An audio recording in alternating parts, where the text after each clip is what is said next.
Welcome back, fourth graders.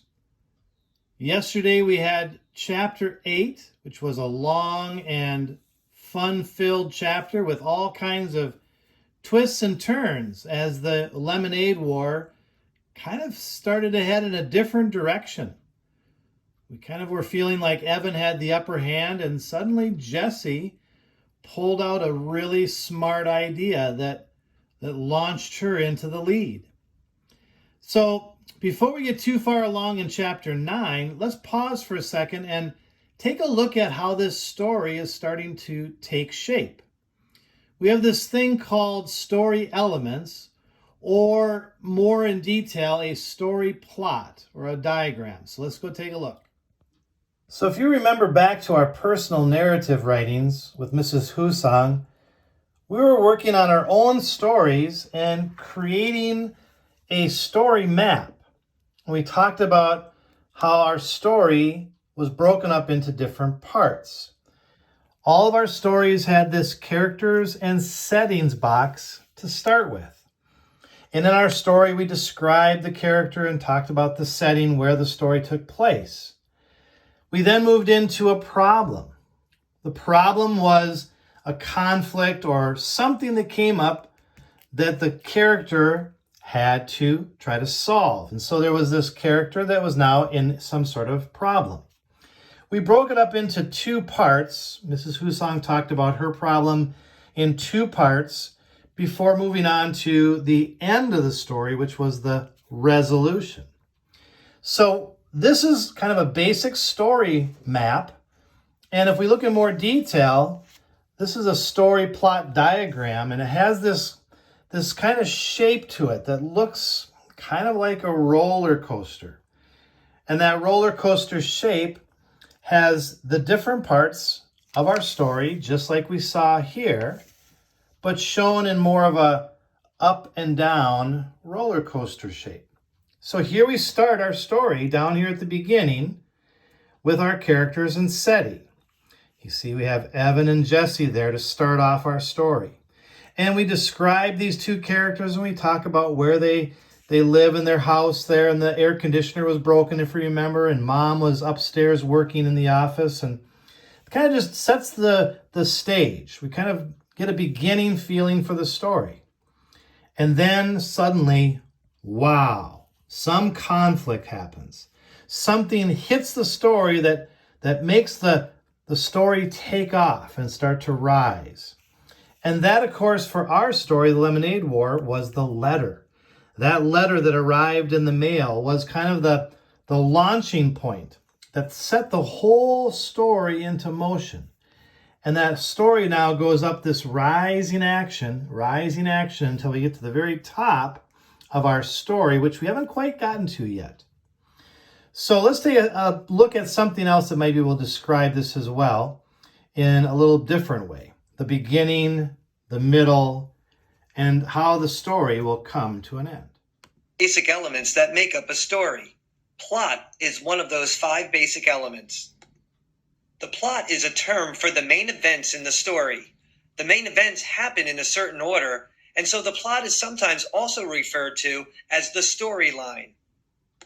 Looking at it more closely, the plot can be further broken down into 5 parts.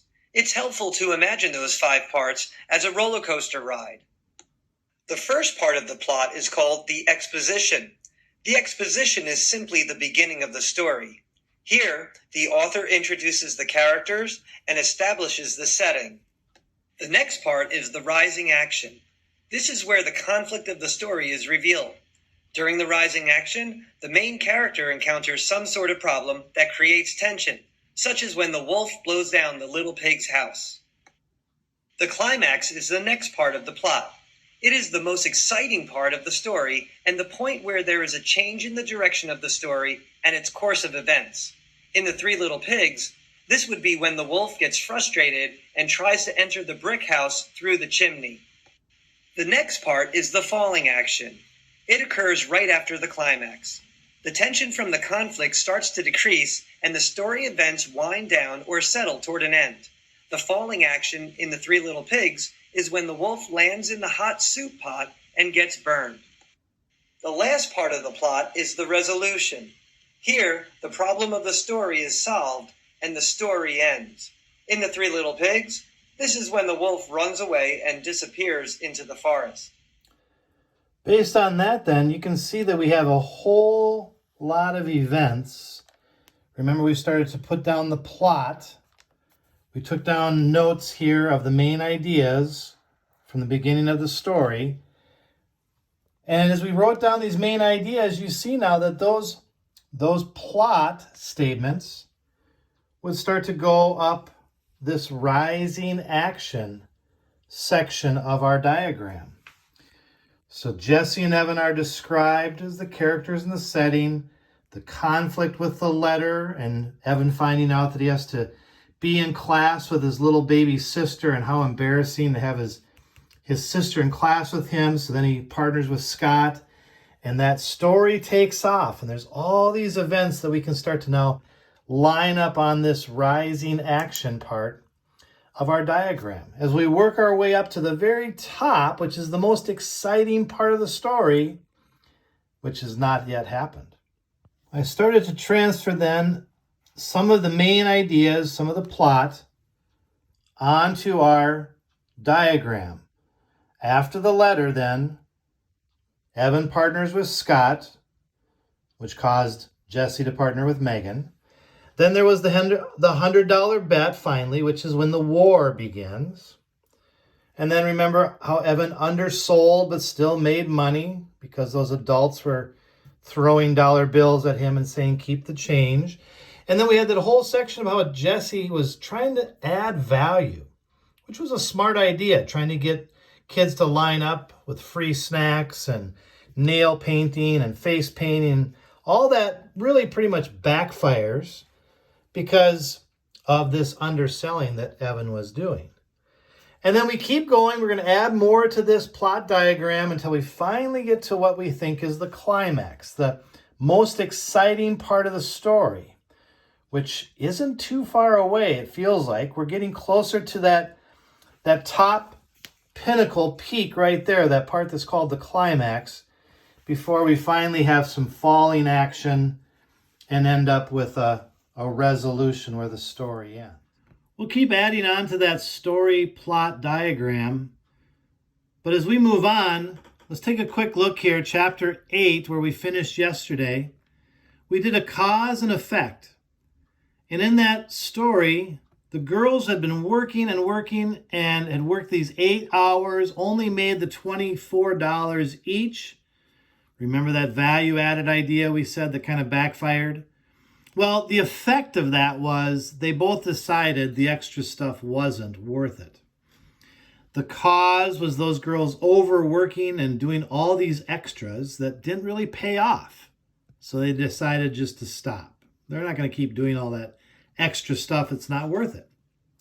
The second thing from chapter 8 was when Jessie realized that she needed to sell 375 cups of lemonade. Of course, Jessie, being really smart, she could do the math. She realized, holy cow, I have to sell 375 cups. And here's how she did it. She wanted to figure out how much money she needed to beat Evan. So she did this complicated math problem to determine how much more she'd have to sell.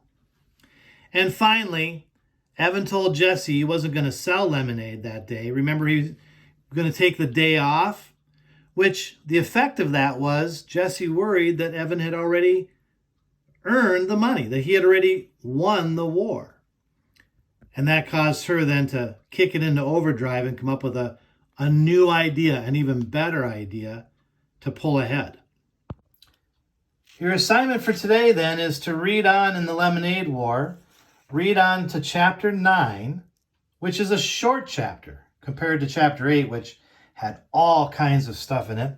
Chapter 9 is a pretty short chapter, and you're going to work on this panel in your study guide here. Chapter 9, today's skills. We talk about character traits again.